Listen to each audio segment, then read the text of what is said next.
நம்ம எதை பத்தி பேச போறோம்?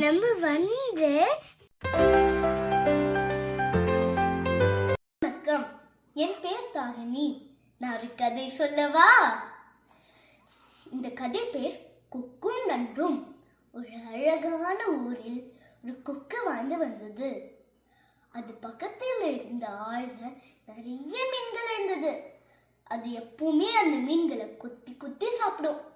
அதனால அதுக்கு சாப்பாடு பிரச்சனையே இல்லை.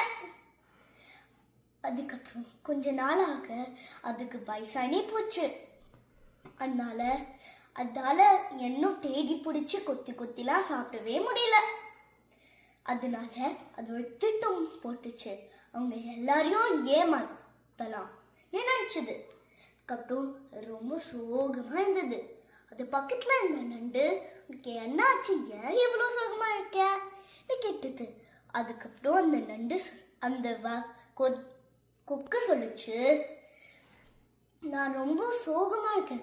ஏன்னா இந்த ஆறு வத்தி போகுது, அதனால மீன்கள் எல்லாமே சாக போகுதுன்னு சொல்லுச்சு. அதுக்கப்புறம் அந்த நண்டு ஐயோ நினைச்சது. அதுக்கப்புறம் அந்த கொக்கு, பரவாயில்ல, நான் பக்கத்துல இன்னொன்று ஆறு இருக்கு, அங்க எல்லாருமே எடுத்துன்னு போறேன்னு சொன்னாங்க.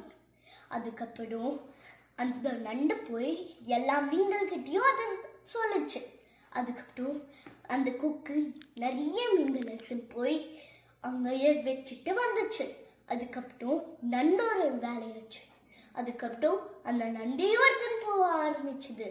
அதுக்கப்புறம் அந்த நண்டு, என்ன எத்தனை நேரம் ஆகும் அங்க போறதுக்கு கேட்டுச்சு. அதுக்கப்புறம் அந்த கொக்கு சொல்லுச்சு, ஏ முட்டாள் நண்டு, நான் உன் நண்பர்கள் எல்லாமே சாப்பிட்டுட்டேன், இப்போ ஒன்றையும் சாப்பிட போறேன்னு சொல்லுச்சு. அதுக்கப்புறம் அந்த நண்டு ரொம்ப கோபப்பட்டது. ஏன்னா அது எல்லா நண்பர்களையும் கொண்டு சாப்பிட்டுச்சு அந்த கொக்கு. அதனால அந்த கொக்கு கழுத்தை நல்லா அழுத்தி பிடிச்சது. அந்த கொக்குனால இன்னும் பழக்கவே முடியல. அதனால அந்த கொக்கு கீழே விழுந்து செத்துருச்சு. இந்த கதையோட நீதி, திணை விதைத்தவன் திணை அறுப்பான், வினை விதைத்தவன் வினை அறுப்பான். நன்றி, வணக்கம்.